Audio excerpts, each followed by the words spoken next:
I think we'll go ahead and get started. It's just 7 o'clock. But I would like to welcome everybody on behalf of the Wellesley Society of Artists. This is the annual joint demo with the Needham Art Association. And I asked somebody in our membership how long we've been doing the joint demo with Needham, and I don't really know, but it's a wonderful collaboration, and there is a lot of our members that belong to Needham, and Needham also has a wonderful show here tonight, and I'm sure that many of you have seen it. There's also a show in the lobby with WSA member Nan Rump, so please be sure to take a peek at that show as well. Tonight, our artist demo is with Liz Haywood-Sullivan. Liz has been dedicated to working exclusively in the pastel medium since 1996. Her attraction to the medium is pastel's unique ability to capture light and atmosphere in the landscape. She is a sought-after instructor and judge for pastel societies and art organizations around the world. Liz authored the popular book Painting Brilliant Skies and Water in Pastel. Her award-winning pastel paintings have been featured in numerous books and magazine articles and have appeared in national, international, and museum exhibitions worldwide. Liz is a president emerita of the International Association of Pastel Societies, and she is the current president of the North River Art Society in Massachusetts. Her work is represented by the Vose Galleries in Boston. Welcome, Liz. Thank you very much, Nancy. How many of you have taken a workshop or a demo with me? Good to see you again. I knew there were some faces I recognized. So I always forget to do this, and so I'm going to say this up front in the beginning. Sign up for my email newsletter. It's on my website, and the reason I say that is because I give you articles. I don't, I'm not a big one about, oh, look at me, I won this, or I did this, or something like that. It's where I show people my workshops coming up. It's where my most current news is. Yes, I'll tell you about things that I've gotten or done, but mostly I'm teaching on it. So in order for you to come and let me give you my PR, I'm writing articles. I figure, hey, if I can write for the magazines, I can write for myself. And I don't flood your newsletter or your inbox 4 times a year.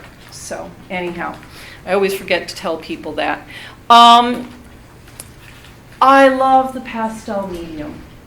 I came to pastel, really fell in love with the whole concept of pastel when I was a freshman in college. Thought I was going to be a fine artist, and was slowly coming to the realization that wasn't going to be in my future as a way to make a living. So I spent until 96 in the world of design, and in 96 had the opportunity to turn to my fine art. But what happened in college was my freshman year is in the drawing class.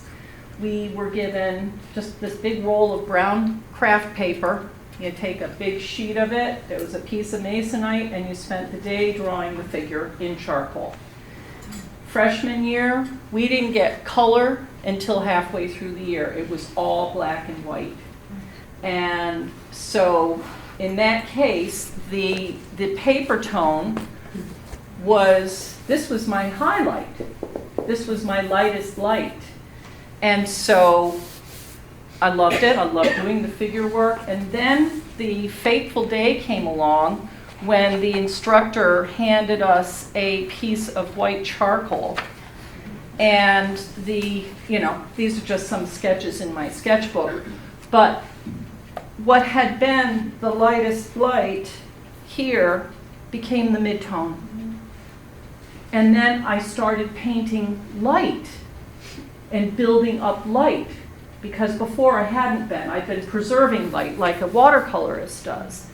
And that was the germ of falling in love with pastel for me. And to this day, what I do when I start my paintings, and I'm going to do an underpainting for you tonight with alcohol, an alcohol wash, is I like to establish my darks and get my darks in. And once I have all my darks in, then the fun part is I get to build all the lights on top. So, and I lock my darks down in my underpainting so they don't pollute my lights. So I don't get mud and I don't make mud. I like to work on two different surfaces. This is on a sanded surface that I buy rolls of paper and have my framer dry mounts it. Dry mounting is heat and pressure. Dry mounts it to gator board. Makes it easy to move around. I don't have curling edges, things like that. I just drop it into a frame, doesn't need a backing board. It's just easy to move around. I like to work big, so I wind up having a lot of them made for me, the sizes I want. I also like to work on paper, which is not a sanded surface, and I like to work on black. I kind of work on the extremes. I get bored very easily with paintings, and so I don't generally do the same painting twice. It's interesting right now. I'm kind of I'm really known mostly for my skies, but well, also the water, because if you want to leaf through, this is my book. But I have found a location in Rhode Island and got some just amazing photographs, and so I may not paint the same painting over again, the exact same painting, but I am working in a theme right now. So I'm doing a whole bunch of these water pictures. I have the same image that has a building sitting up here. You know, I've got various different variations on this. This is the second one I've done in this particular color palette. However, I've never painted this painting before. So it's, you know, I like to get up on a stage and say, well, let's see where we go. It's just, I don't know why, but let me just tell you a little bit about my setup. This is a photographer's easel. It's a tripod. I'm sorry, it's not an easel, it's a tripod. It's carbon fiber. And no, that's not me. I did not turn mine off. Anyhow, I need something tall and secure. It's got an extra leg.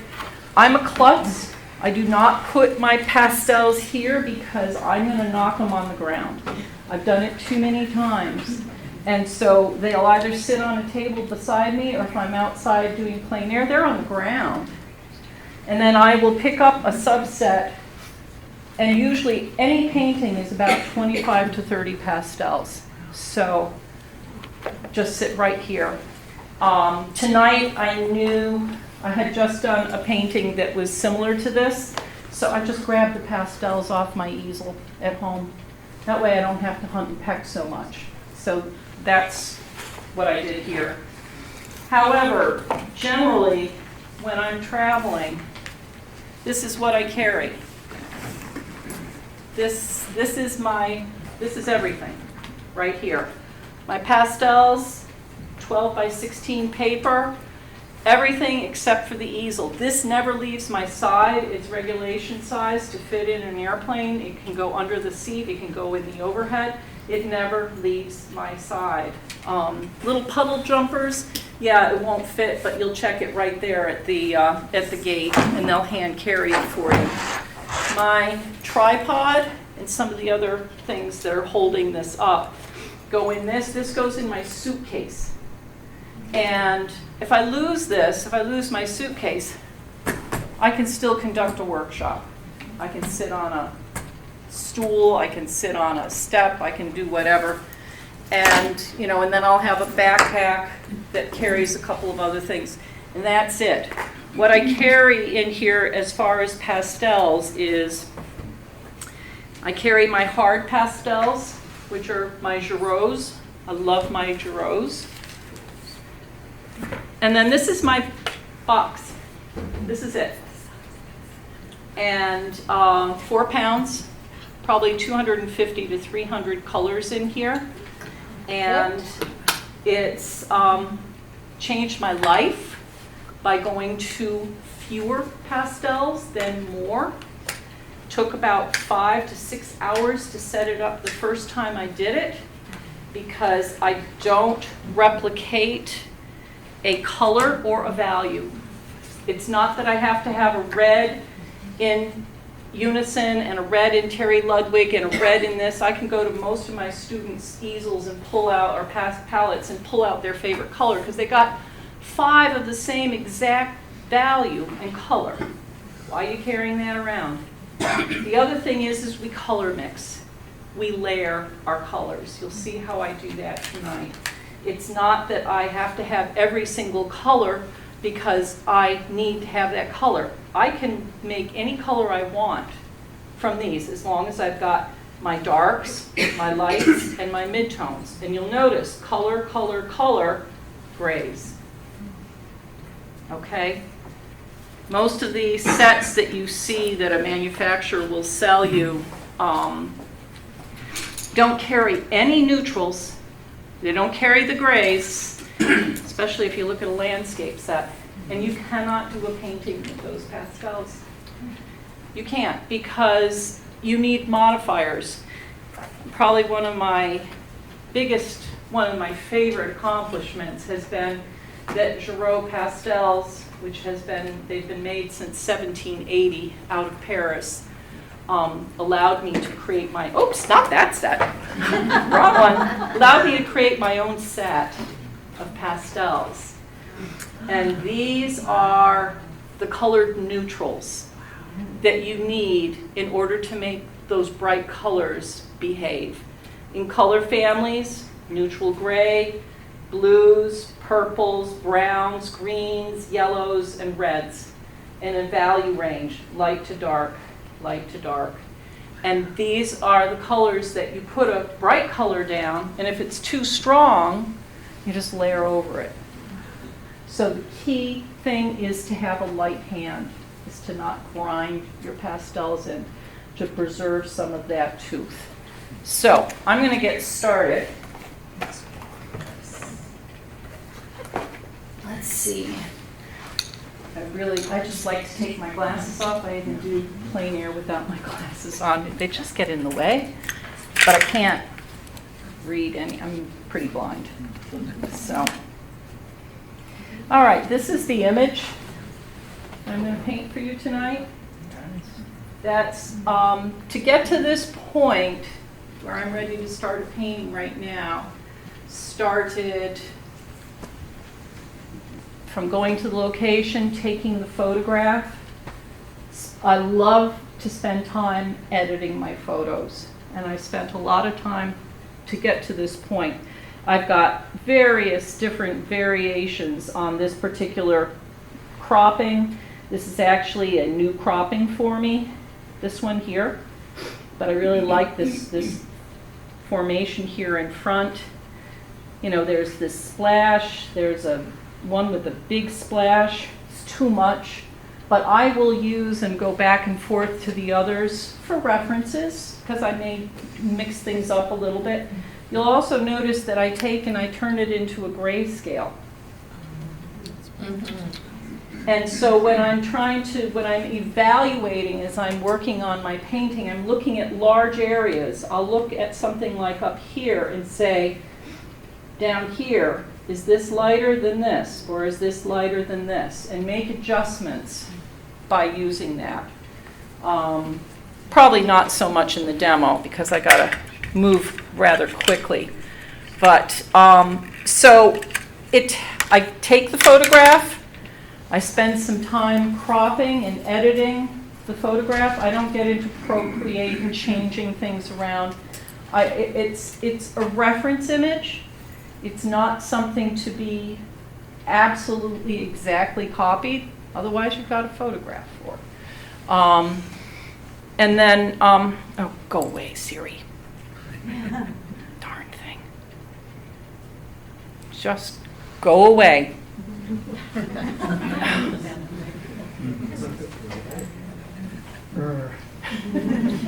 Anyway, then I crop it. I put my crop marks on it so I can scale it up. The crop marks go here.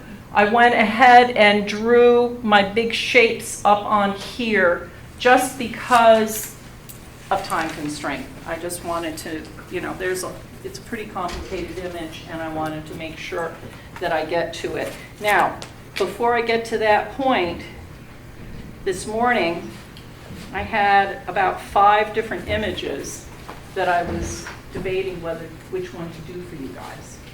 Came down to 2, and then I go to my sketchbook, and I do a little no-tan, a little black and white study, and while I'm doing it, I'm thinking, this is how this is going to work.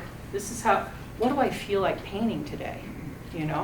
What do I feel like showing you? And I'm like, well, sky is just a little bit too simple. I could do it, but it's not going to show you as much. So I'm like, okay, let's go ahead, challenge myself a little bit more with the water. So,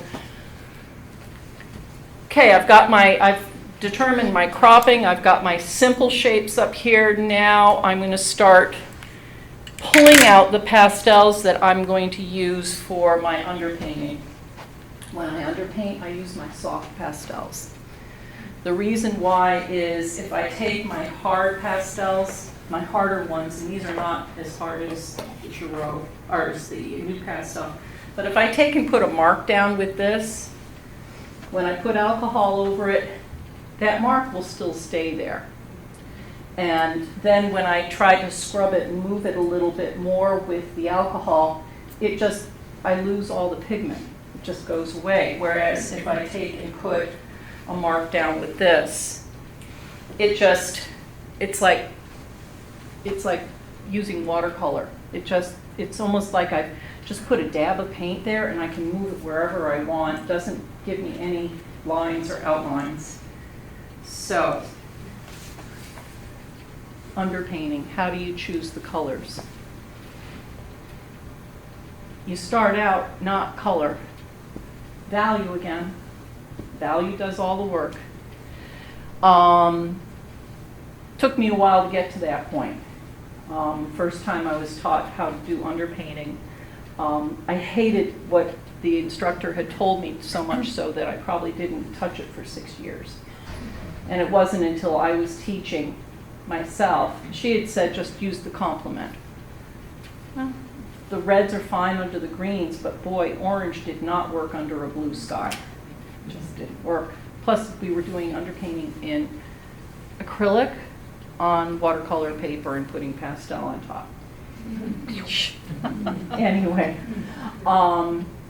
no, it wasn't. It took me a while. It was when my students asked me if I would teach them how to underpaint. I said, oh, sure, I'll teach you next week. I didn't sleep for a week, so I got to figure this thing out.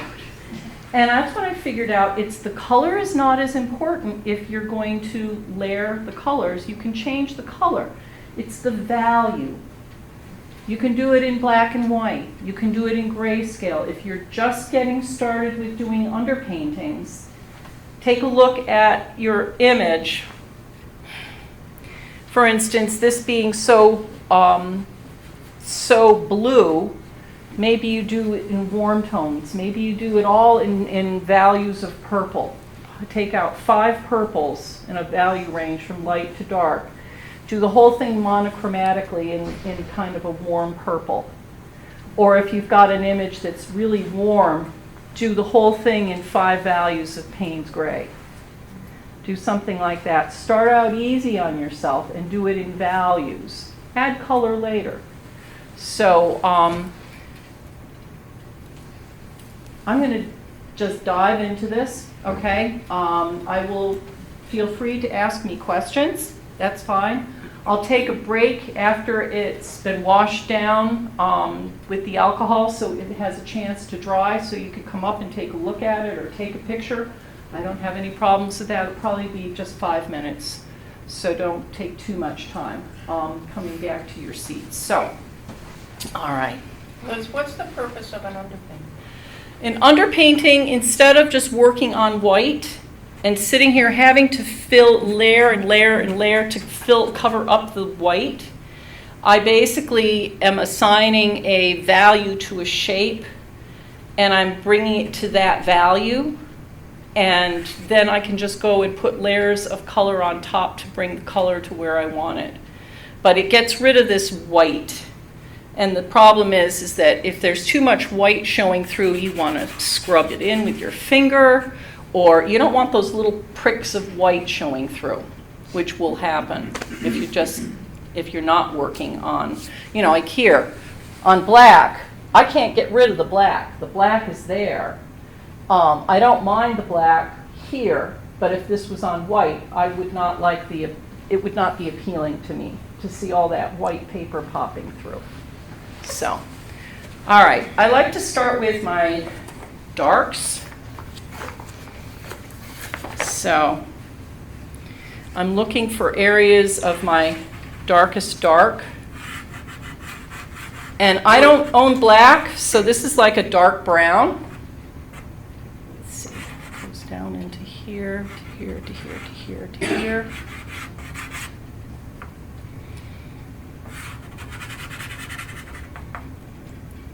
Change this up a little bit as far as that, what that looks like.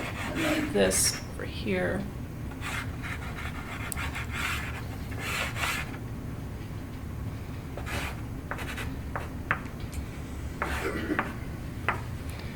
While I'm doing this, I'm also thinking about, as things are going maybe off into the distance.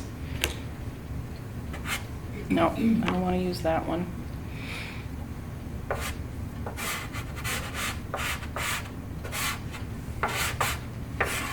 And how I'm looking at this and evaluating this is I'm looking at areas and I know I'm going to put the highlights on top. I look at any area and I say, what is the darkest dark? And that's what I want to put underneath. So that's where I'm throwing in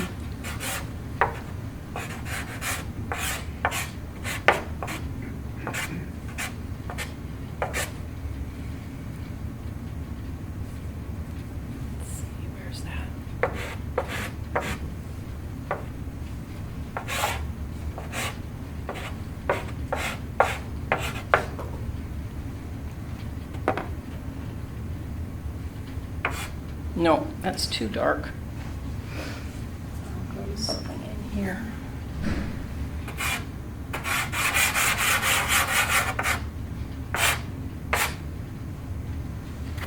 And what I do is I take whatever I'm using and I pull them out and I put them in a separate empty container so that I can always go back to them. I don't have to hunt for them.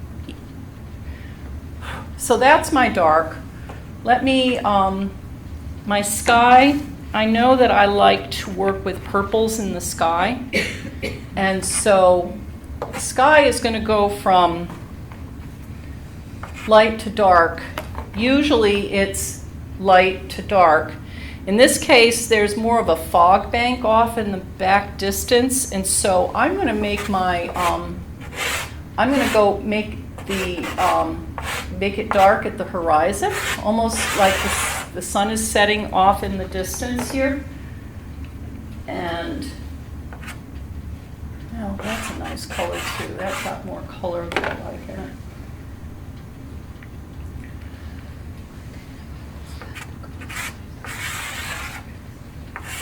And it doesn't have to be the perfect color. I'm really looking for the right value. So,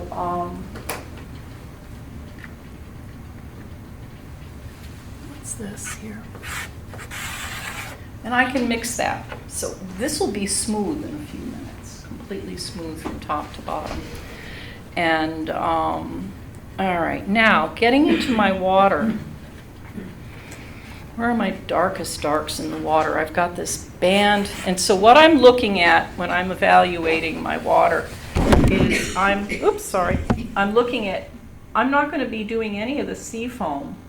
That goes on top afterwards.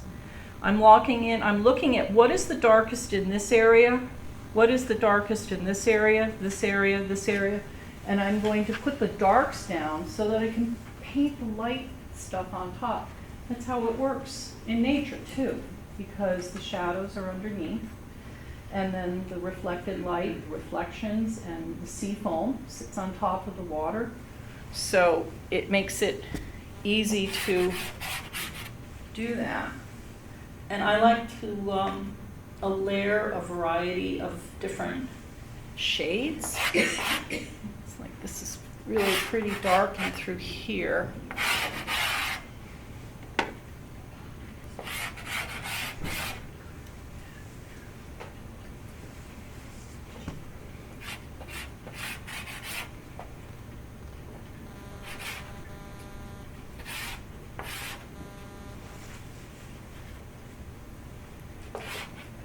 It's a little lighter in value. I'm just starting to pull out. What is this? It's pretty much the same thing I've got here. I think I've got 2 of those. Ooh, this is a pretty color. I like this color. Okay, so this is going to go into here.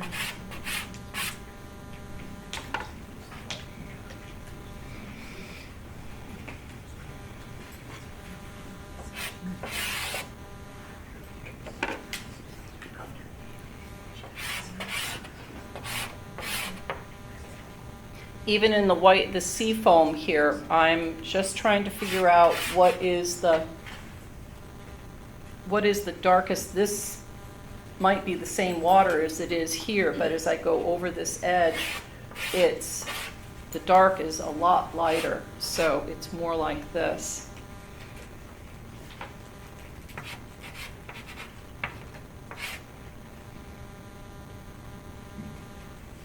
But there is some of this in here.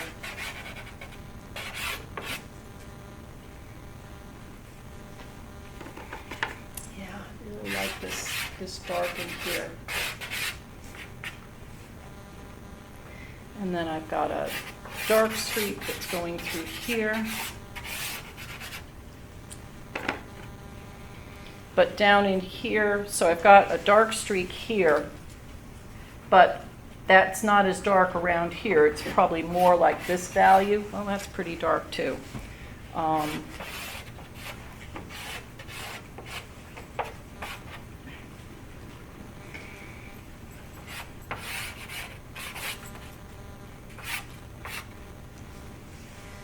Throw a little bit of, no, not the right color. I could pop the color up a little bit too.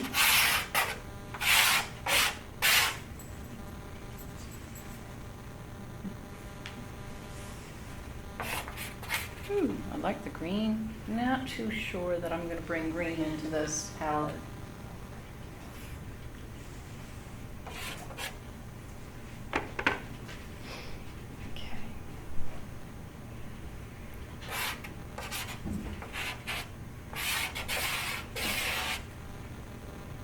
And these are all going to kind of blend together and mix together when I start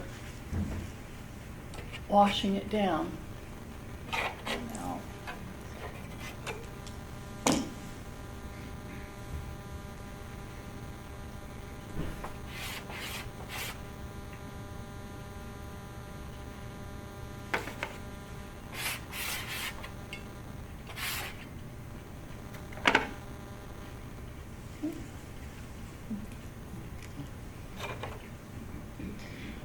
up in here I've got some water in the background.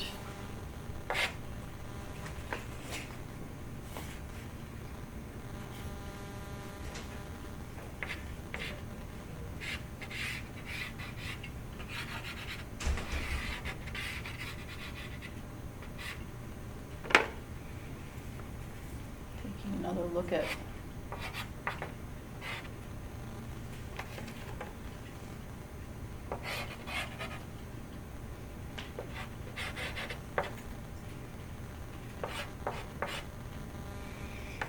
and then what's underneath this bright water here is there are definitely some tones.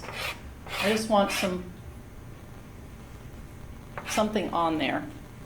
And that comes down into here a little bit. There's some warmth of the light. So I'm seeing some of that in there.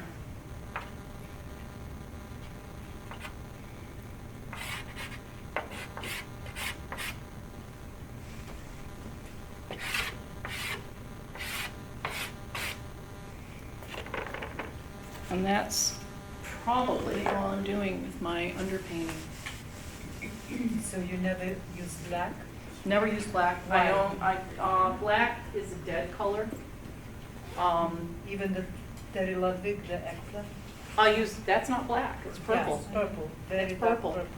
Very, You very use dark this. purple. Okay. I don't use it as much as I used to because I'm actually seeing my values better.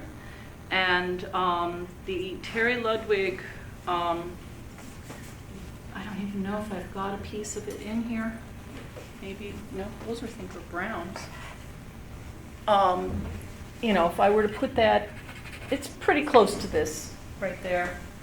But I see, any dark areas, I see colors. I see color in shadows. The photograph is the thing that makes this go completely black, makes that completely white. If you see it in person, it doesn't do that. If anybody wants to take, just from where you're sitting, a photograph of this before I wash it down, go right ahead. You Yeah. don't use a mask or anything, does the Pastel? In my studio, I have what's called an artist air filter, and it sits right here underneath, and it's a box, and then it's got a hose, and then right underneath here is a HEPA filter. And that gets turned on high, and quite literally as I'm painting, gravity has the pigment is dropping, the dust is dropping, but it's being sucked down so that, you know, I can be this close to my piece and I've got this air flow that's coming straight down and sucks it out. It's the best thing that I've ever used. I've used all sorts of different types of filters, and it's not cheap, and my easel's not cheap. I have a Hughes easel, but I've got an old injury to my arm, my shoulder. It's counterbalanced. You know, I just move it this way, up and down. With the Hughes easel and the Artist Air filter, the two best pieces of equipment that I own. Is it And noisy? I can have it on full, I can have my music blaring, I can still hear the dog bark downstairs. That's all I need, is to know if somebody's walking in the room or something. I just don't like to be scared. So, no, it's not overwhelming. Okay, so at this point, isopropyl alcohol, rubbing alcohol, 70%. One of the reasons I've gotten used to using this is that I teach around the world, and I don't know how oil painters do it, because you can't carry, you can put your oil paints in your carry, or in your, I don't know that they don't have them small enough, so you really have to pack them and put them through with your luggage. However, any of your solvents cannot go on a plane. You're not even supposed to take rubbing alcohol on a plane because it's flammable. And so You have to buy it on site. you have to buy it on site. And then you have to figure out how to throw it away. Yeah. Before you get back on the plane. Yeah, rubbing alcohol you can get anywhere around the world. It's not easy sometimes, and sometimes, you know, you'll pay $20 for a vial this big, and it's behind the pharmacist's counter, and they think there's something wrong with you, you know, that you want rubbing alcohol. A bottle of vodka will do. And if it's in an area that's arid, like out southwest, you can't use alcohol. By the time you get it on the brush and get up, it's already dry, so you need to use water. Okay, this is the fun part. This is where I have to behave myself. One time it was set up like right in front of a wall of paintings like that. Splashed everywhere. Oh my God. It's easy to clean up. That's a good thing. You're going to put alcohol on top of what you just did? Yes. Oh, yeah. Oh, Won't you, it just all go into a big swirling? oh, you haven't seen this before. Oh, aren't you going to be? You're in for a Oh, I don't treat. want to watch. No, no, this is, look at this. This is where you start looking at your painting. And you start saying, okay.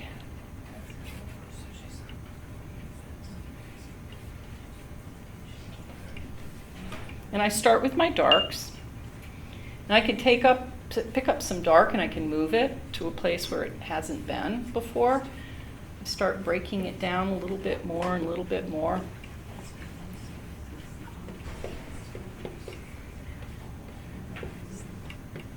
I'm going to have some pastel converts by the end of the night. Because this part is so much fun. Do you have to wash off your brush? Or you do it with alcohol That's it. and your clothes? Yeah. I dry it on my apron, and yeah, that's what I do. It's a very forgiving medium. You can make mistakes. You can go back over it. Let's see, I've lost my drawing here. I don't want that there. I've got a new rock that wasn't there before. What are you doing? I've never had Siri interrupt me so much. I don't know. I'm sorry. Yes, go away. I don't know what the story is. It's probably an update that's happened that... Stop it. Never had this happen before. Do you have it set for never? Yes, I do. And I don't know what is, it's 89%.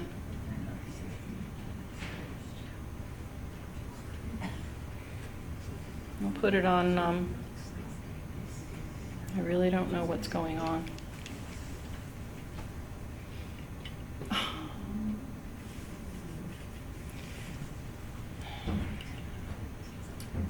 This is really bothering me. Well, we're just going to keep going. I don't need it right in the moment.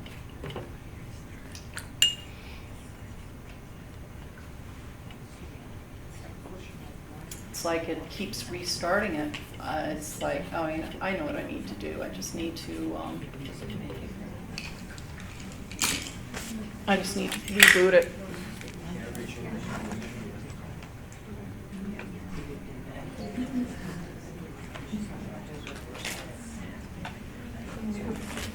Just turn it off for a few moments.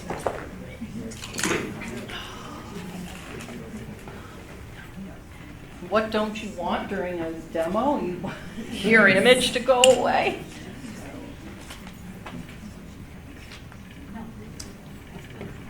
But I don't need it right now. So I like to work in the direction, oops, that was a mistake, of the,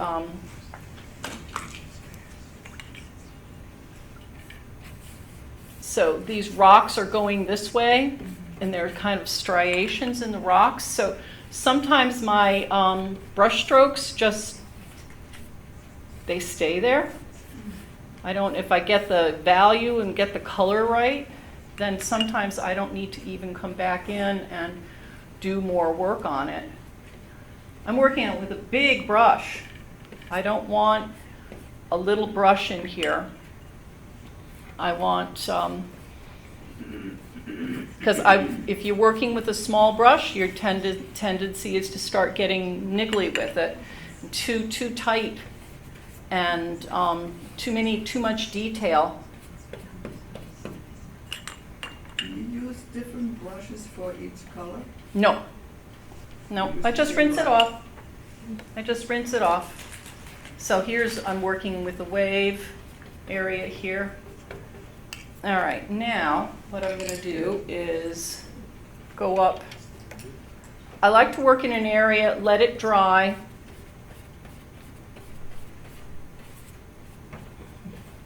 see how I can move the color around? I'm getting rid of all my white areas, and I'm trying to get rid of So you Actually- don't want to leave the whites, you pierce, you're going to go. I don't want white to, don't see it in the landscape. I want the brightness behind the sky, but I don't want white. So what I'll do, so this is already dry. This is already dry. This is already dry. See that? So now I can come in and I can say, all right, I'm going to do my sky, get the sky value in, and working with my big brush, the sky goes from dark down here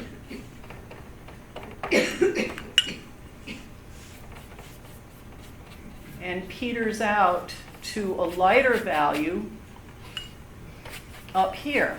And so if I work quickly, I can get that value transition without a lot of streaks.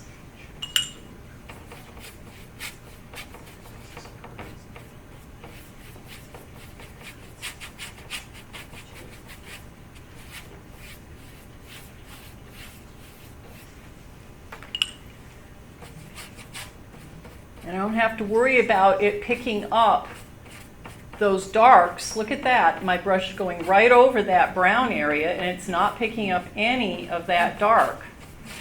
So, and then there's enough dampness left that I can smooth that out. I told you it was going to be smooth. And I'll let that dry for a few moments. Is that one color, the sky? That is actually 1, 2, 3, 4 different colors of purple that are mixed in there. Now is when I really like to have. And what kind of brush? These are Simply Simmons brushes by Robert Simmons.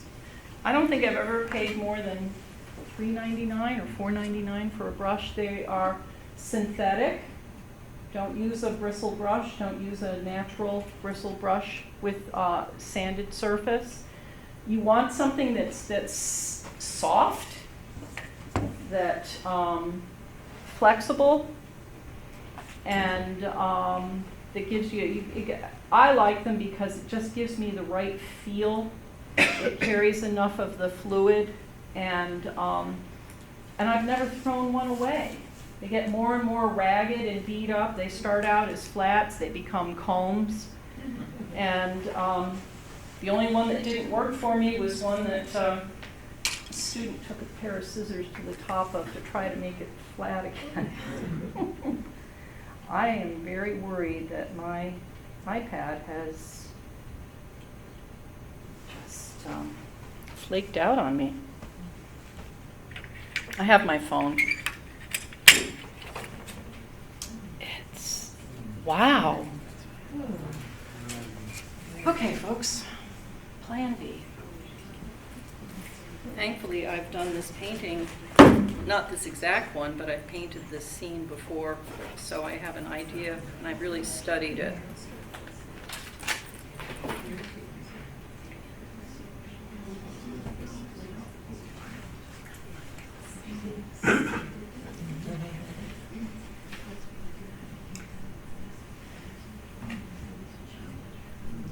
Not something you want to happen.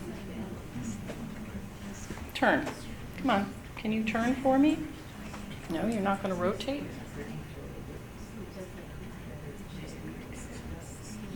Well, so you're not going to be able to see what I'm painting very well. I can't even get it to go sideways.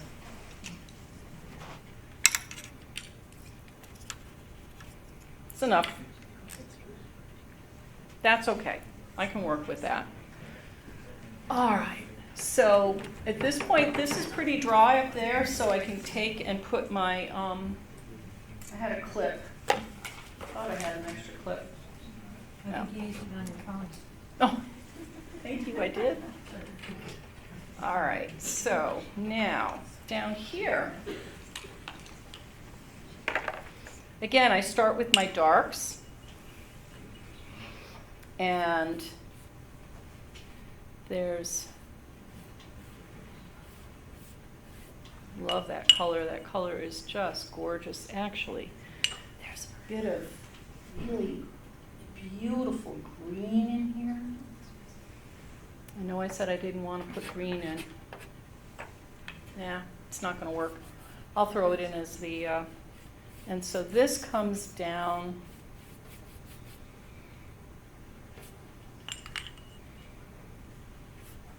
I'm setting up, see that's color range I want. I'm setting up the,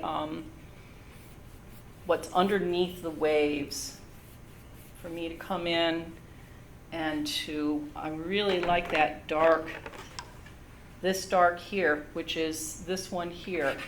And so I'm actually, see, because I have it right here, I can dig in. It's the only one that's this color.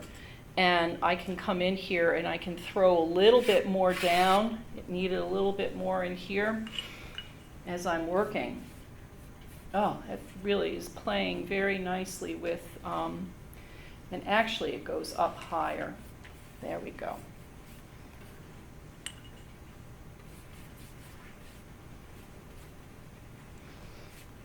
And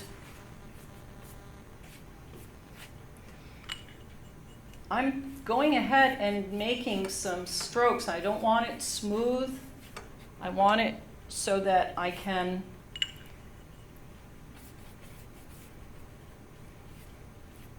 I hear this wave is moving, going up, so I can go up like that. And it's running dark down in here.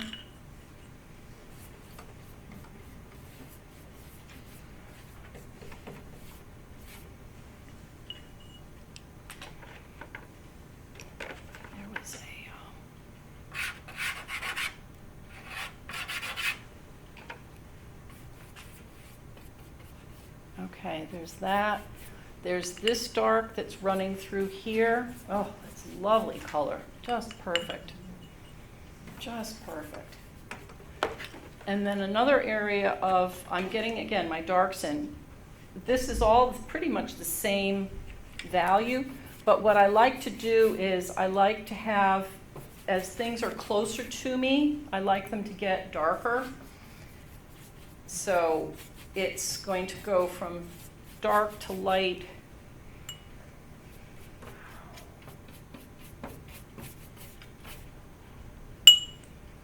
Look at all those colors that start to play and start to come out with all those what look like kind of gray tones that I was putting down. Look at that beautiful bit of green that's just shown up right through there. I'm staining the paper, basically. I'm staining the paper in a color and a value and a shape. No whites. Don't want whites. Get rid of the whites. These are sea foam areas. Just get rid of them.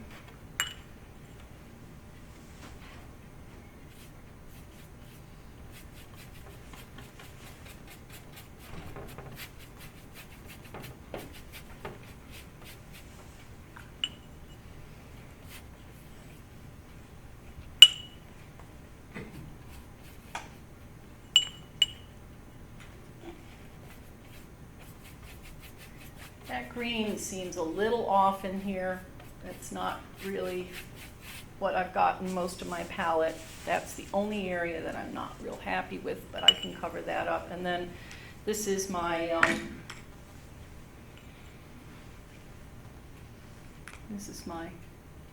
horizon line, my ocean up here. And you want this to be as straight as possible. You want to get knocked out of a competition that I'm judging. Have the ocean or a lake horizon line be tilted. That's because your photograph was tilted. But don't paint it that way because it's ruled by by gravity. And, you know, if that need be, I'll take and I'll just go, all right, from there to there, to there, to there. It needs to come up just a tad right here. And so this is where I will take this and go stand in the back for a second, give you a 5-minute break. And what I'm doing is it's actually giving me a chance to get away from it and do some assessments. We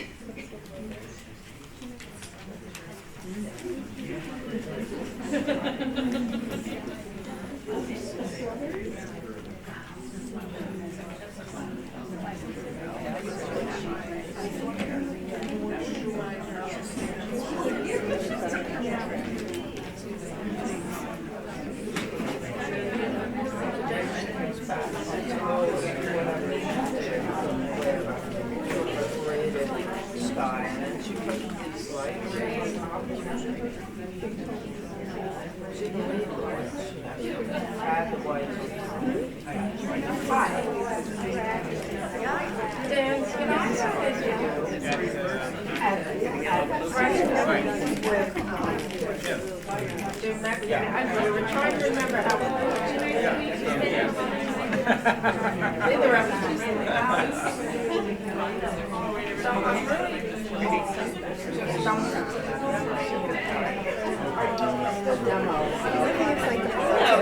Already like so good.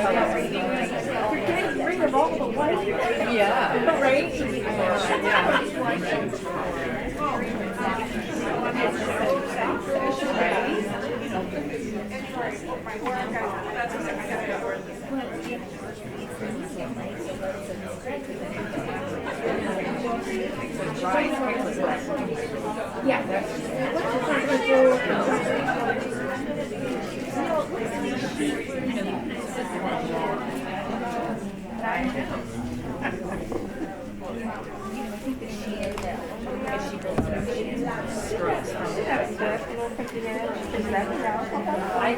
I think that's her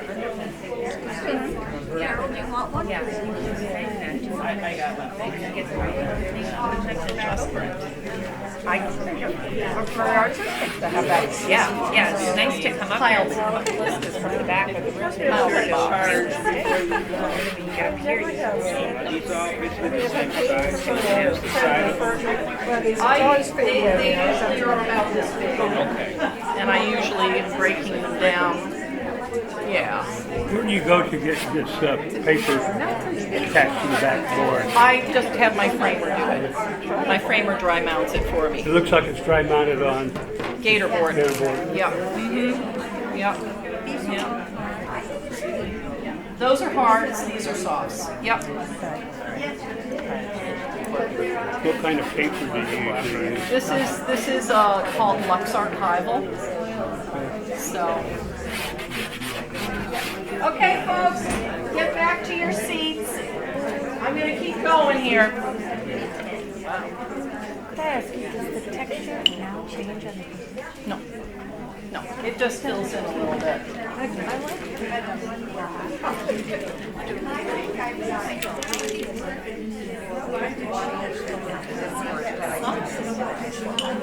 think that's Free demos, free demos.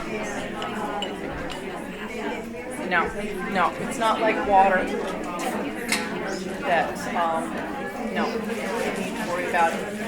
So what I'm doing here is when I went back and I evaluated my image, is that there was a section right here of dark that was really nice, and I realized that, you know, when you wash this down with the alcohol, is that it dissipates. The color dissipates also as it dries.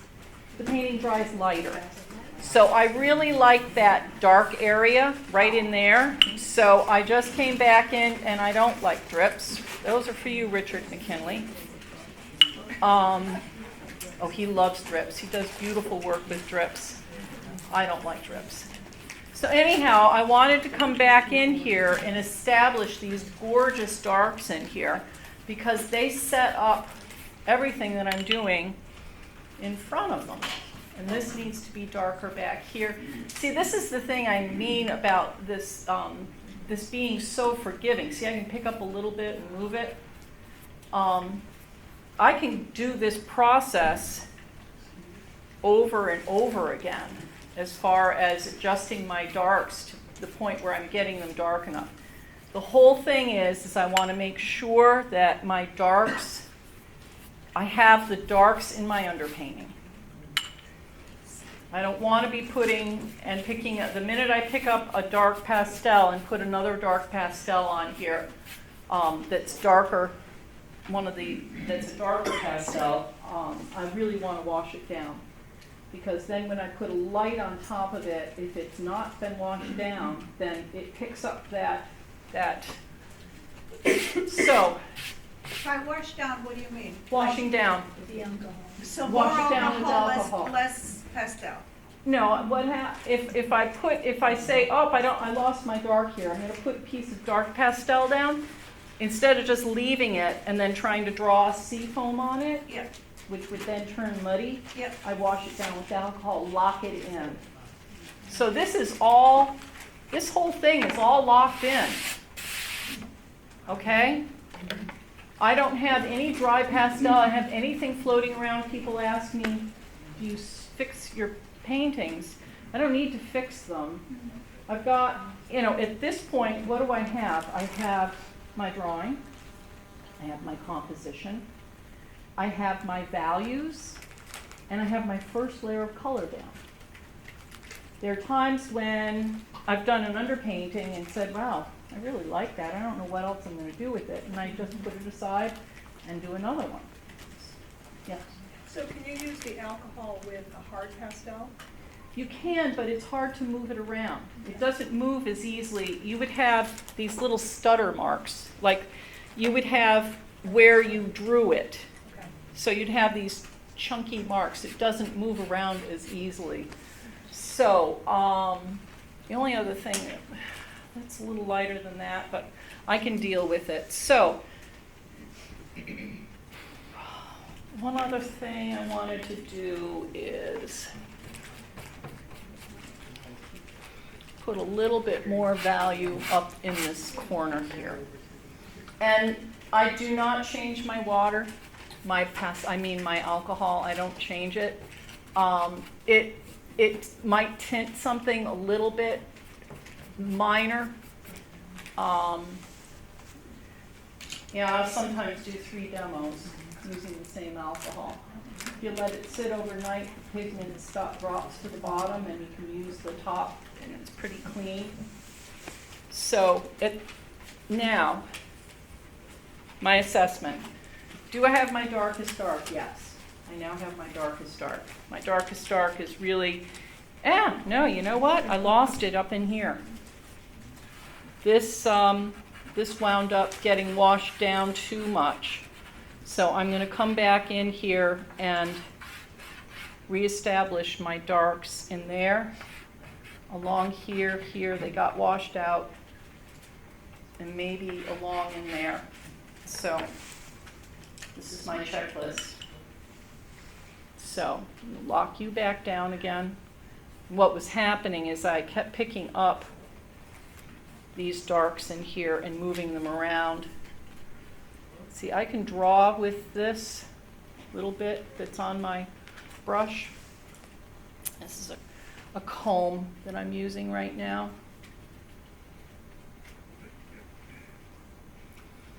On the back side of this here. Marks are not as important right now.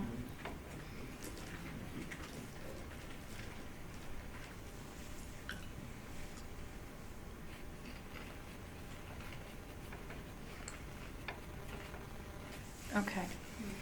So, and then this is already dry again. So, now, I got my darkest darks. Where's my lightest light? Okay, my lightest light is right up in here. There's a little bit of it in here. So what I'll do now is I'll go into my lights.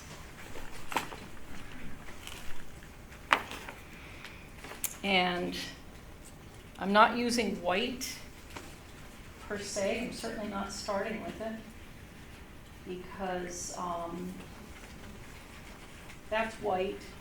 This is a colored light. Same thing with the darks. I use colored darks. I use colored lights.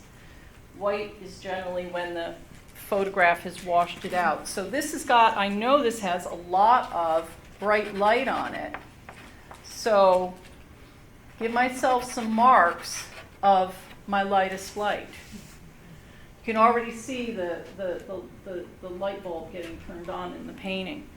There's also some of it here, and then it bounces a little bit through here. Look how far I have to go. I've got a lot of work to do. So that gives me my range.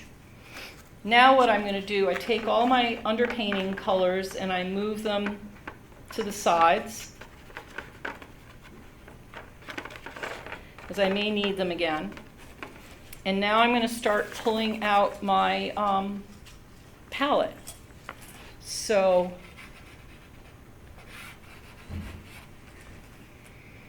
that works in here. That works up in here.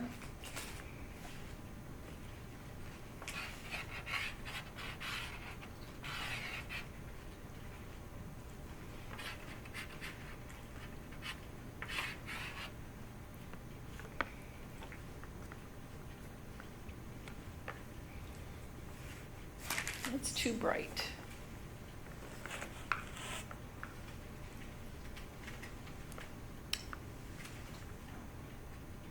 This sometimes is the hardest part, is to pull out your, oh, that's perfect up here. This is where the sunlight is hitting this rock up here. See how you can just, you've got the darks underneath already. And I'm just painting the light that sits on top of those rocks. And it's going to want to be at some point get a little warmer. Let's see, I can bring up my color.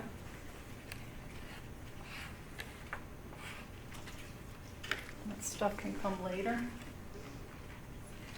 Can How even many layers usually? um About 20? 50? 5, 6. 5, 6? Yeah. Okay, now down here I've got this wonderful stutter of stuff that's happening in here.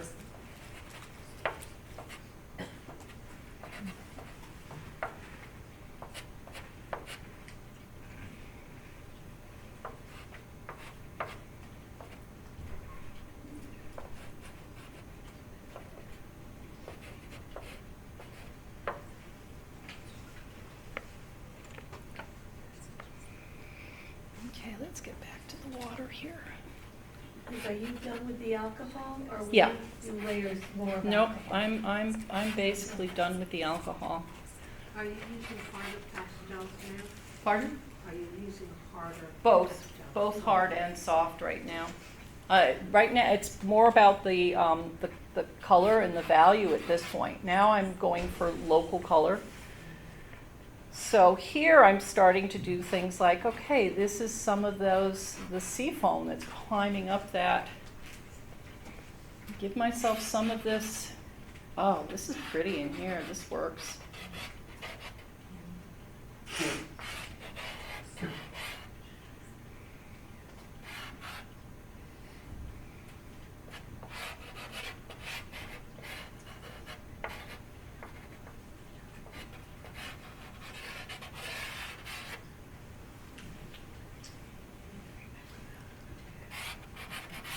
Okay, I know that color works, so I'm not going to sit here, and you don't want to finish any particular area.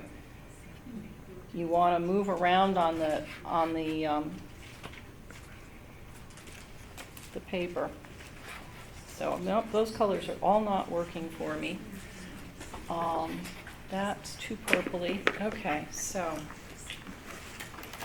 it's interesting. These colors were fine in my studio, but the lights here are a different color.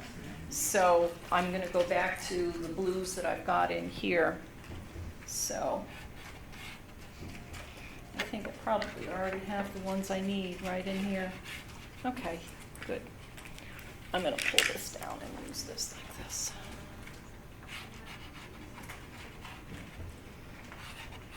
And what I like to do is I like to start with a darker light. That's too light. Is this the same thing? Same thing.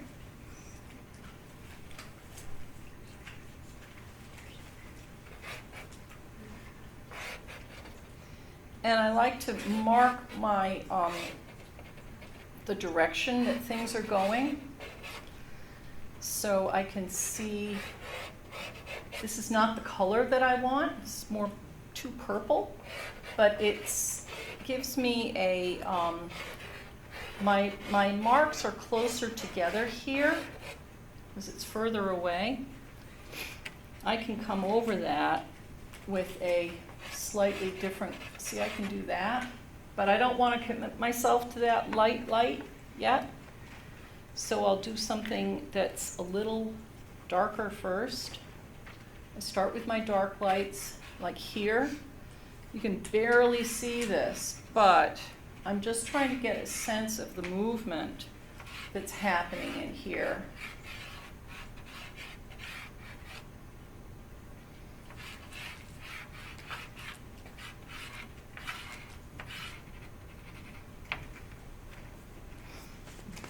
Go to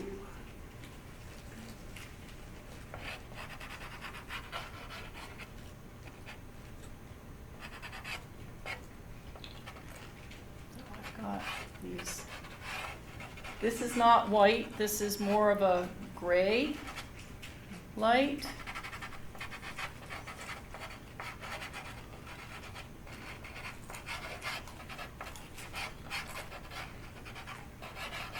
See, these are my Giroux that I can more easily draw with them. And I've got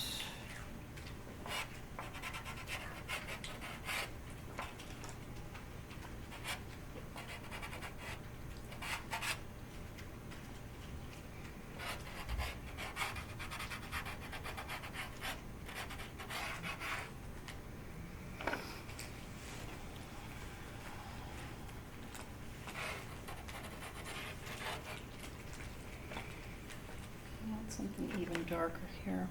So it comes along in here and comes up.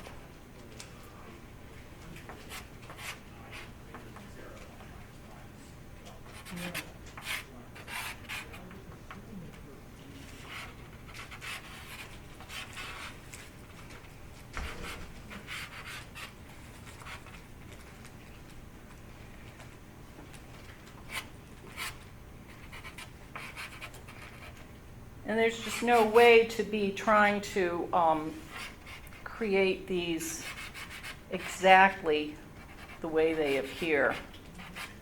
See, here it's the sea foam going up. Now it's this color and value is part of the actual crashing wave itself. And over here, this is going to be kind of a lost and found area.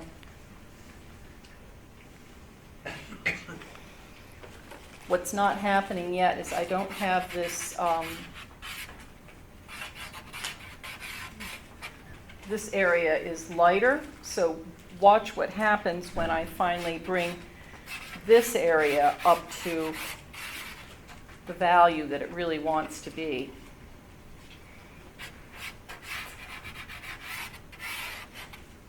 And then you'll start to see this wave start to turn. So is there an anatomy to a wave?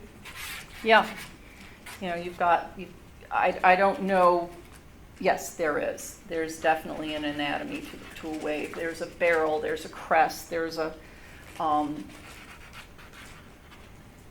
too much to talk about while I'm trying to do this at the same time.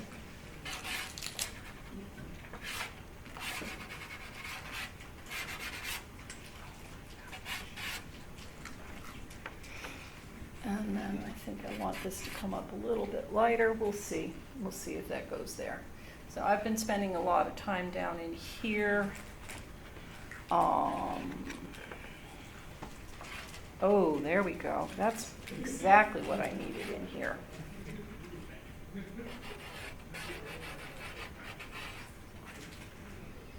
There's a lot more color in here.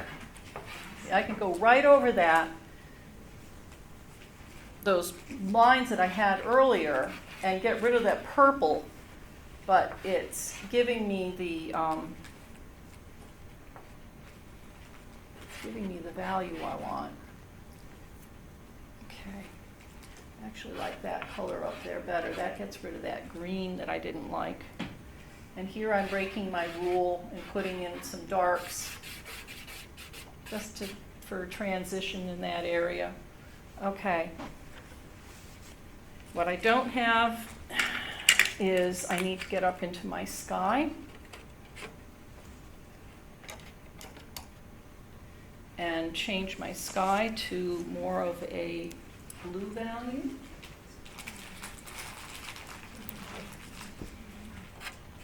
Oh.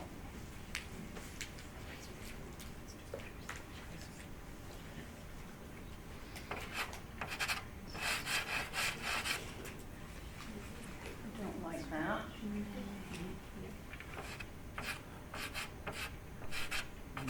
Okay. See, this is value on value.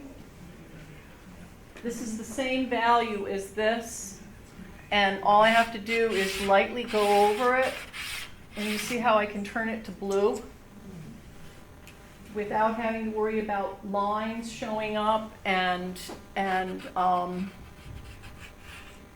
but it also has that purple underneath it that is vibrating and coming through. This is what I was saying about color mixing.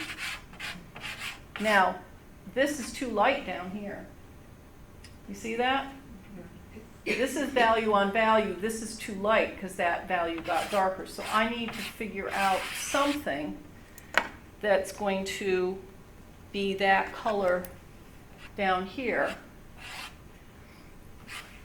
I could go to something like this, which I don't mind. This is actually what I'm doing down in here too. And I wish I hadn't put that in there because it's showing up. And my water line. My water's a little darker, so.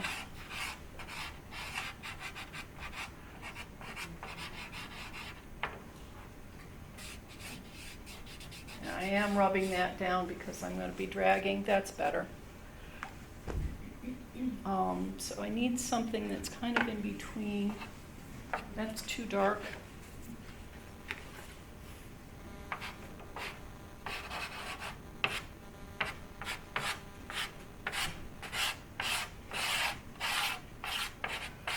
I don't always find what I'm looking for. I'm color mixing at the moment. And so I'm looking for something between here and here, value-wise. And the problem is that when I put them down and look at them this way, it doesn't necessarily mean that when I put them up here,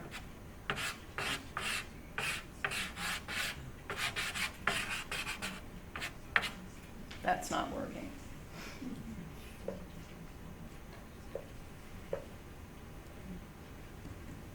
Which do you find harder, skies or water? It depends upon the day. Depends upon what I've been doing.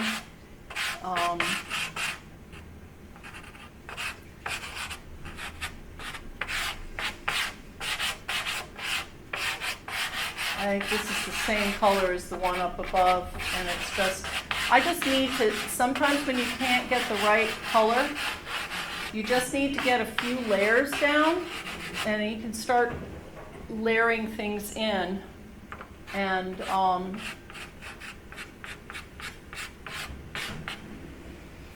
want to get rid of some of that.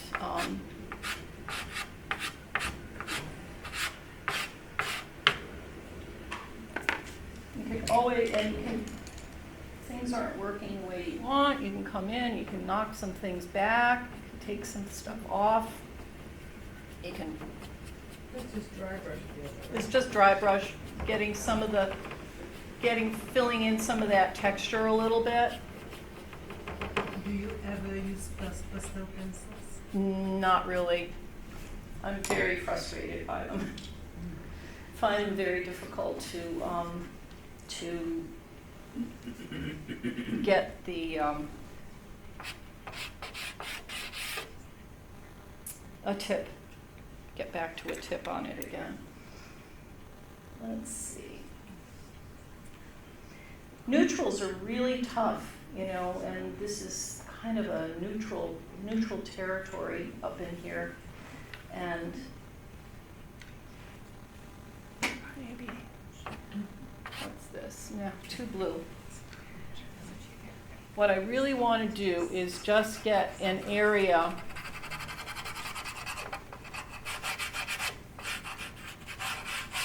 going. See, I can come in and I can fix my rock by doing some of the negative space around it. This had gotten a little bit a brush stroke in here, so I could clean that up. I want just something that I can lean on. And, okay, there it is. What was that I was putting in there that I didn't like, and now I like it? I don't know where I put it. Is this why you don't put, what was that? I think that was this. No, it's not that. Now I'm going to try to find what I had. Do you know which color they are exactly, or you just pick something you think works and put it in the pile? Well, that's the thing that's interesting about working with a smaller number of pastels, is that after a while, you get to know them, and you get to know where they live, and where they usually sit in your box. That's why I only have a few that I'm working with there, and, oh, maybe this is, no, I know it's not it. How much Grazer. How much do you rely on the reference book? Not so much. Not tons, not tons. Anyway, you kind of get the idea of what's going on here. I don't want to spend too much time. I'll find it again. But it's important for me to get, the sky is the source of light in a painting. So it's really important for me to, for any of us, to get our sky value working. So I can't do the rest of the painting without getting that sky. This is how I judge everything else. This is where the source of incandescence for your painting resides. So now I am dogged about trying to find that color. That's not it. It was more of a purple. Okay, well, anyhow. Let's go back to this. Come on, baby. All right, so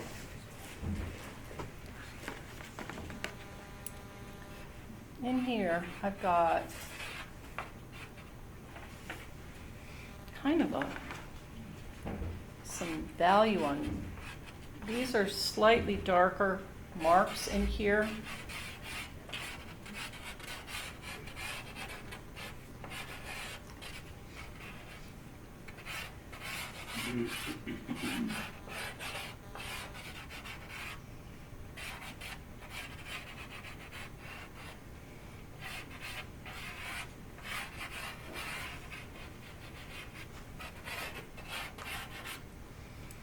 There's also this lovely light that's happening in behind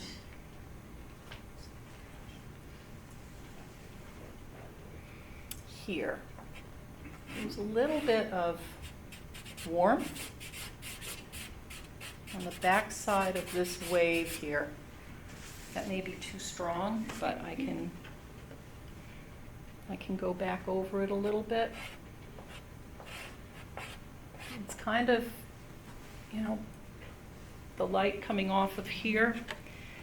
I also want to build up these lights a little bit. Oh, there we go. Now you can start to see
almost getting close to the same value. I mean, what a difference when you start to bring things up to the right value.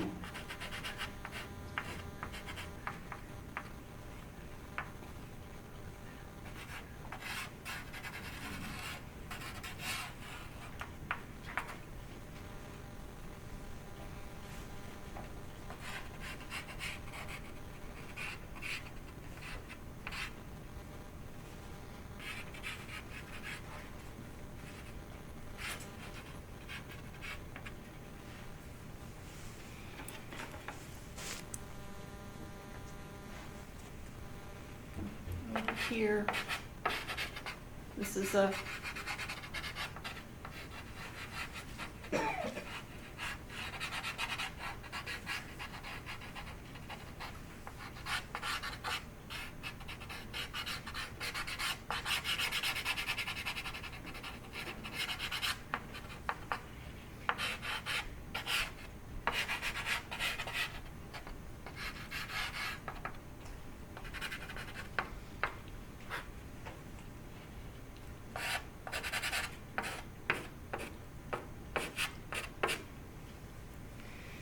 has a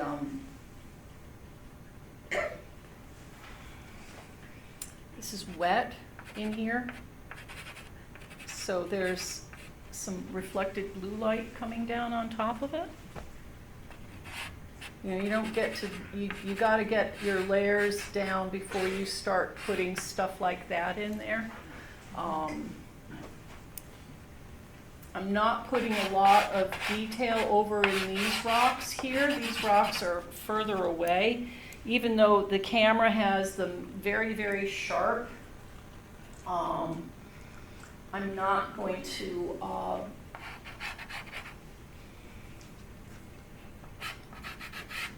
you know, I can indicate things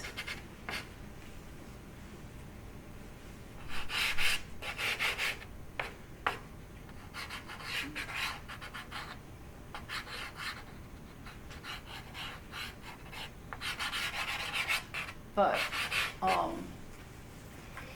some of that is actually going into distance too, so I can take and put a little bit of like purple on there to make those drop back a little bit more. I'm realizing that this is a painting that really needs a lot of time.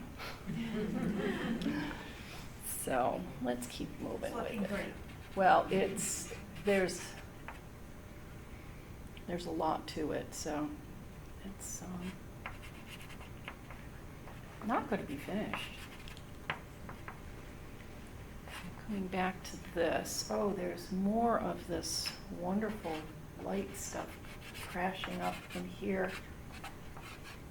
That's a great, great color for that. There's a lot of this. See, I can't do this type of work without having the support of those darks underneath. I can't get into doing that sort of thing, these splash and movement stuff. And, you know, and then I can come back in with more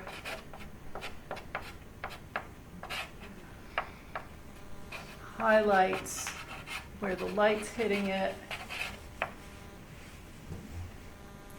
I also will sometimes pull out a sponge, so I can take and throw something like this down here, load up some light on that, and then I can take my sponge and do that sort of thing. And That sponge is dry. yeah, dry sponge.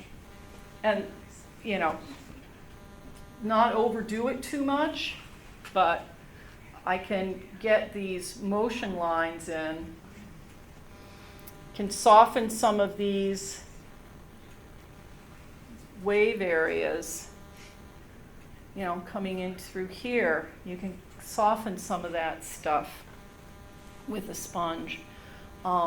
There's some really lovely tumbling stuff happening through here.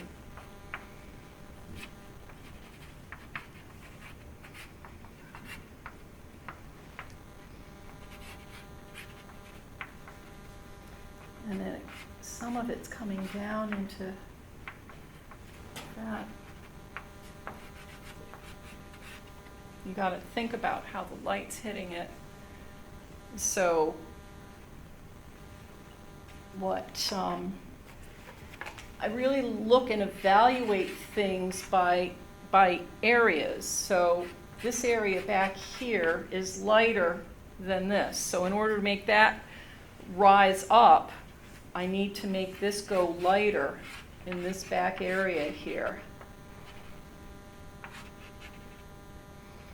And then they kind of blend together here. They kind of come together in a similar value range, coming down in through here.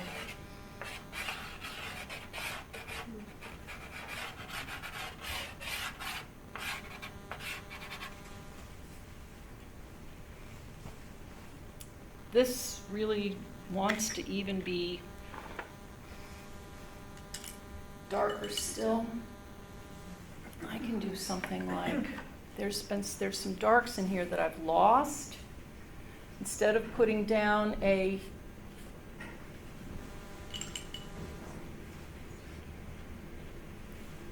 some in here, I've lost some of those darks. So instead of putting a dry pastel down on here, I can treat it like watercolor. And again, it's this kind of back and forth and back and forth. I've got the capability of being able to do stuff like that. Is that water or did you use an area alcohol? That was alcohol. That was alcohol.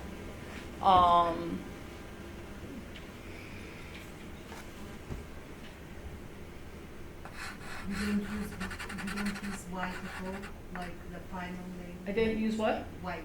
White? I don't have white up here. No, not yet. If I ever even use it today. I don't know if I will or not.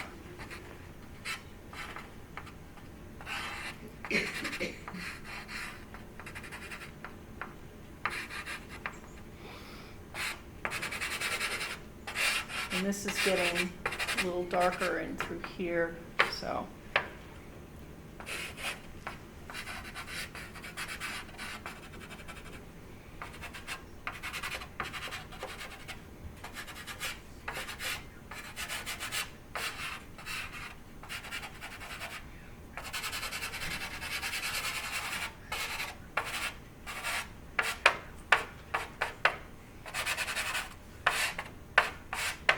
I know this is a darker value. Usually I wipe that stuff down, but in this case, I'm probably just going to do a little bit of this sort of thing to soften it a little bit.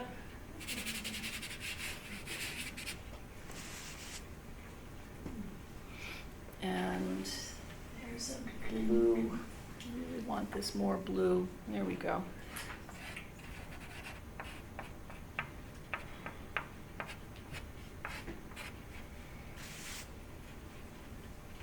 I don't know if I like that, but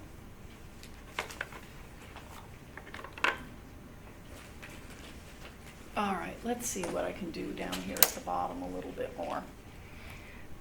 Finish up some of this stuff. See if I can finish an area. So this,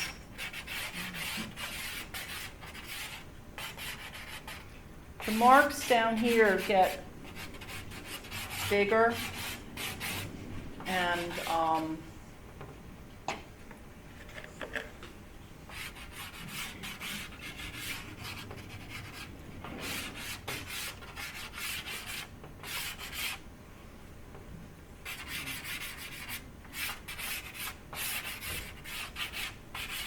they're getting closer to you.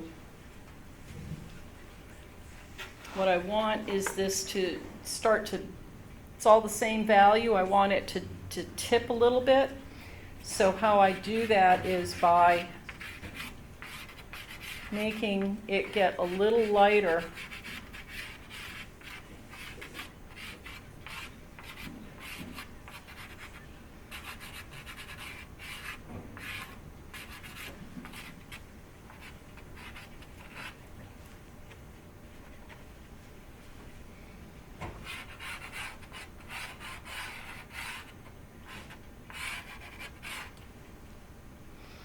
And this light tends to start to travel up the barrel as it comes along, and you start to see this start to turn.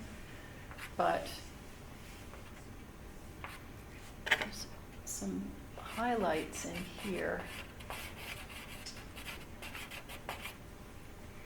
And that's because there's more of a, here, there's a,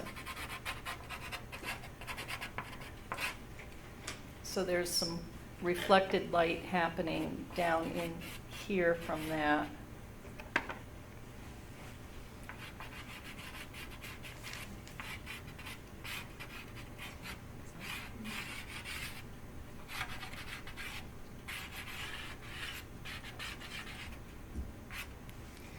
And it's almost a little bit more blue over here.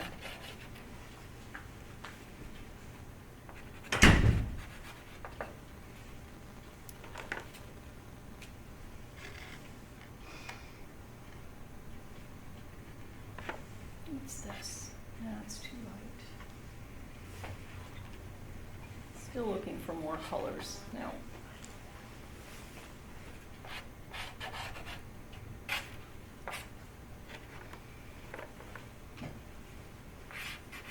Nope. It's the point where I almost have too many pastels in here.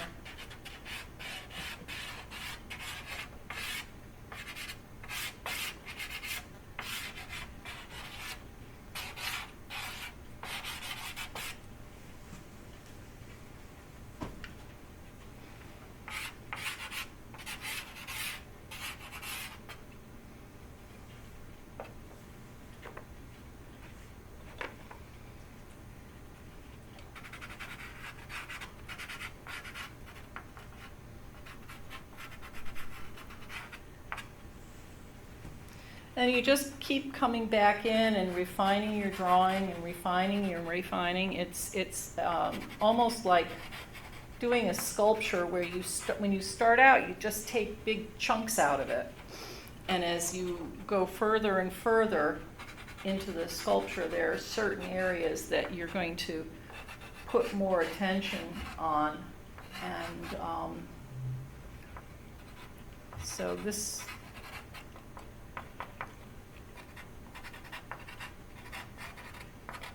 is a Giraud and allows me to start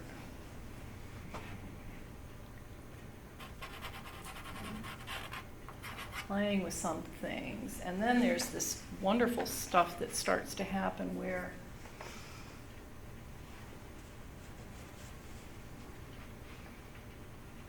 in here, what happens when I start to pick up some warmth?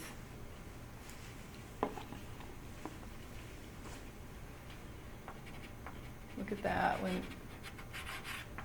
see that, where I'm using peach, because this is what's hitting up in here.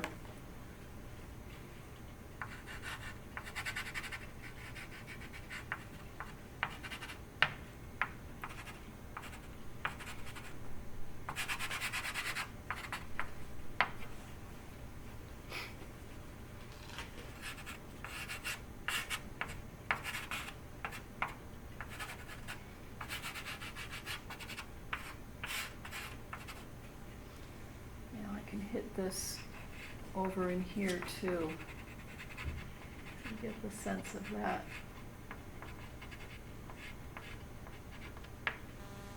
The light at the end of the day coming through, maybe some of it's hitting here. That's a little strong for in there, but these guys have a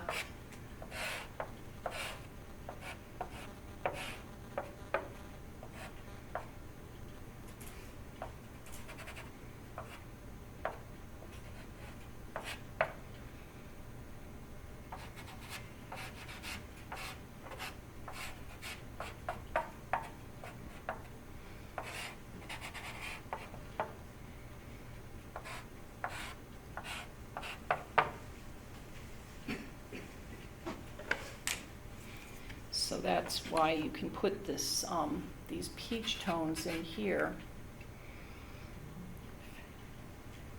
And you'll even see them coming along in here. There's also, you can get to the point where you start to put a little bit of warmth, little scumbles of stuff like that. As you're getting closer to your finish, which I'm not there yet. So let's keep going with what's happening with this up here. Actually, I want to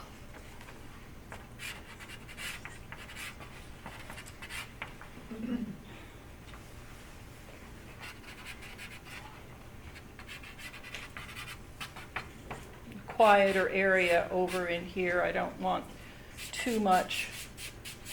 Although, that being said, I'm seeing some warmth come down into here. Reflected down into there.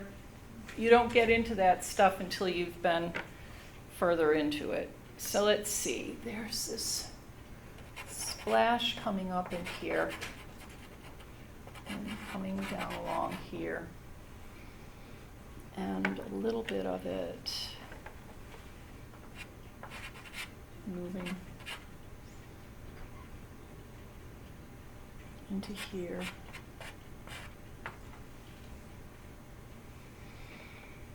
I'd love to know what that area, what I could put in here. I think it's more of a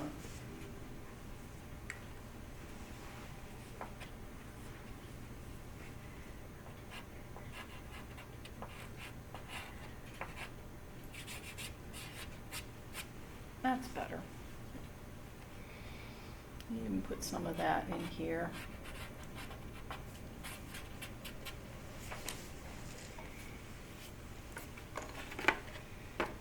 Get back to my water.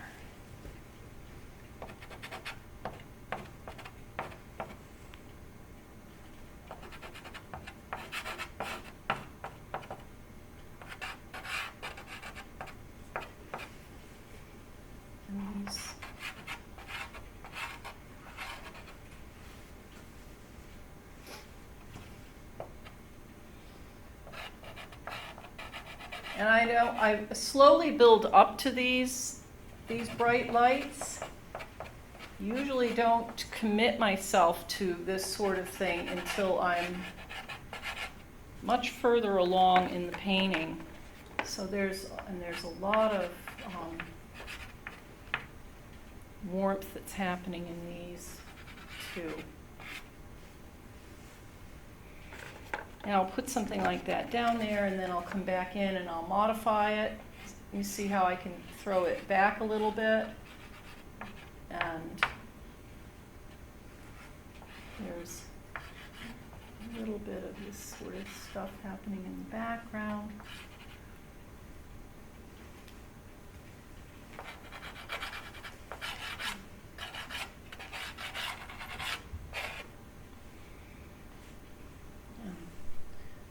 Some little stuff happening here, but there's a kind of a bright blue.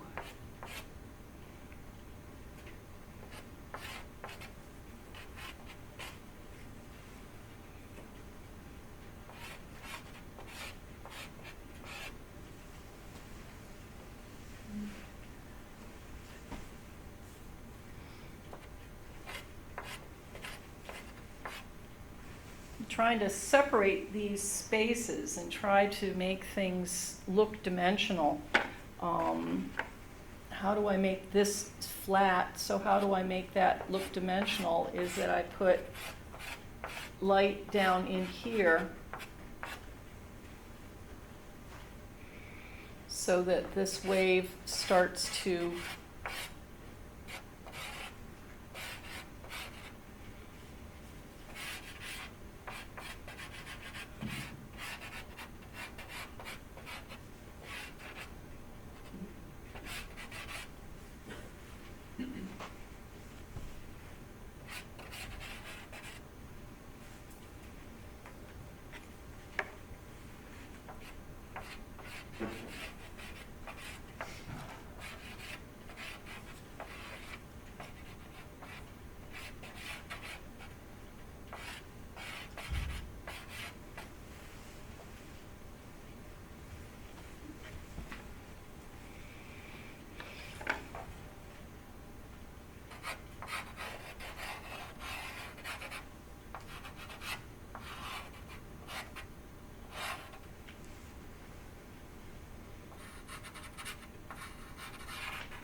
And this is a point where I basically take this just needs to go away, and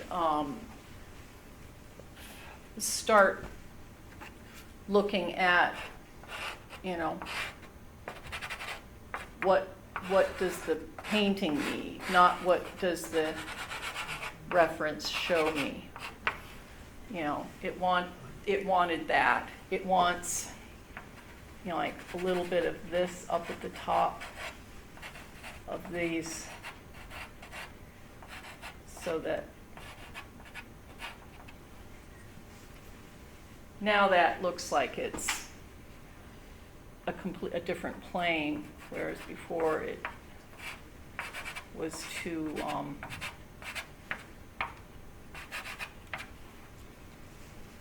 that's better.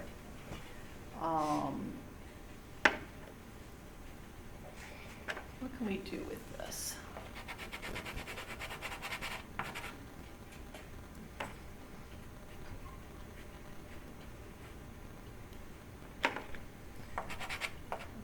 Kind of making this up a little bit.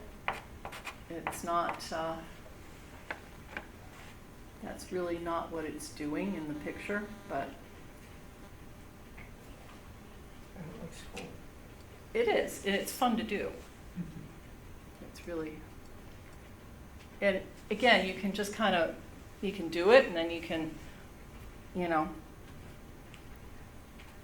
go back over it, and if you don't like what you did, put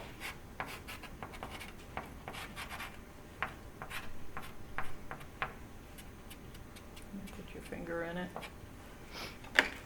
But I do like to get into some of this more quiet work, which to take some of these shapes and just, come along and just do stuff like this, which can, you'll find, I mean, this is just there's enough pastel on here now that I can come in with a value that's not necessarily the right color, and I can make do this kind of work, which is this subtle stuff where I'm making that transition happen. I can take this, come over in here, and just do a little bit of cleaning up of things, and I'm squinting like crazy. Basically I'm blending. I'm making some of these areas that are really drawing too much attention because of their texture, and I'm really softening them down. And usually you'll find a pastel that you can kind of do this sort of thing where you're moving through the whole painting, and it kind of unifies things. And in this case, I've never used this light of value with that sort of thing, but that one really worked for me. Down in here, I could use something like this. Hard pastel using now? These are Giroux. Yeah, these are the hardest ones that I use.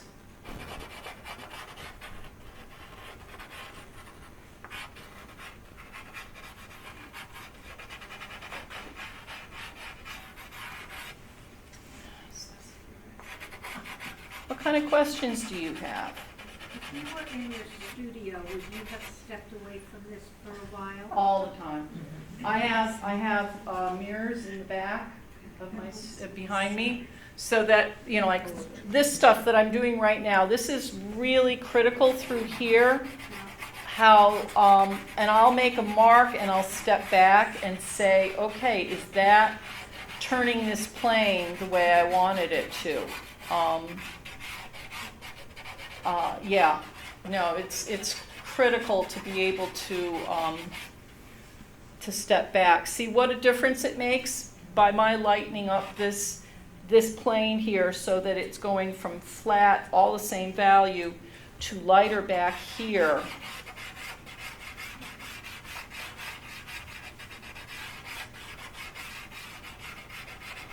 But it needs to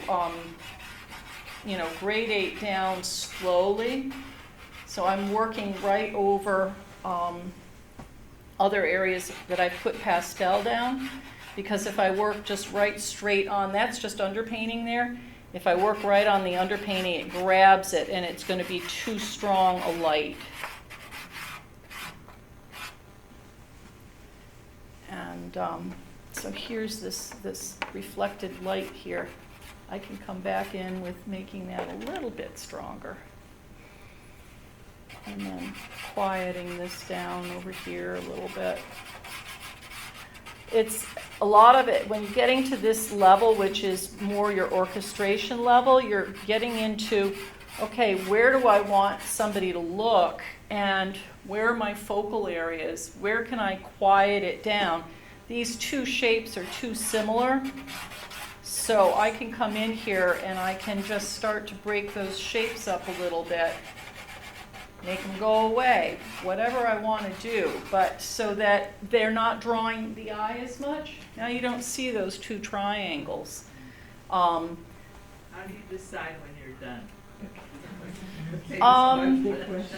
Good question. And this did not have these marks on it. This is a real soft pastel. I don't like them so soft for this type of work. So when are you done? When you're done when the intent shows up.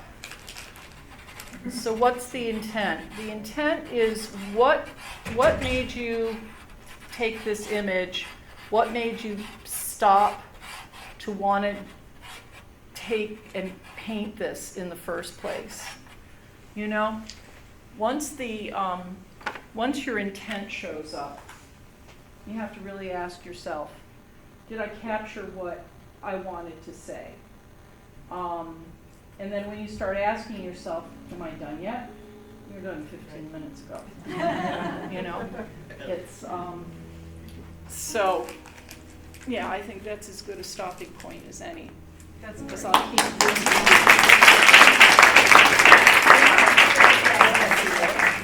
So, you get the idea. You know, in my studio, something like this is a lot more refined, you know, like this. These are studio pieces, but I really wanted to show you. What about underpainting? Huh? I like this one. There you go. Well, you know, there's you can see more of the paint. Yeah. So it's Pardon? Would you take this out? Oh yeah. No, this whole setup is out plein air. Oh yeah, all my plein air is out. My travel setup. Yeah. So I would take the blue. Thank you. I think so. Yeah, I would agree with you.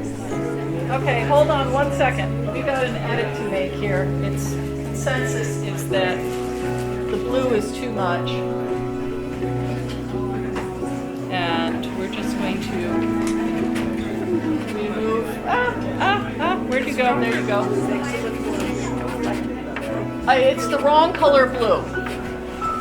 It's just, it needs to be done, but it's the wrong color blue. It's probably purple instead. Fixture this little spot in there, so otherwise it looks like an orange. Do you seal it with anything? Did you finish this one? Not really, but it's close. I was trying to find this color again. Where it is. It's in here somewhere.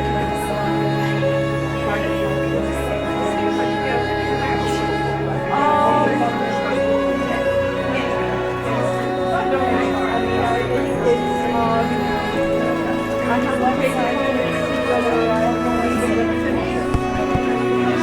Eventually I'll get to it.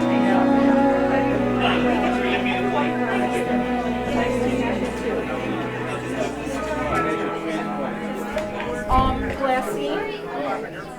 You just put a piece of glassine on it and face down, and I can just sandwich them together and look like oh dear, look what I got myself. And I've got poison ivy up there, and now I've got, well, these things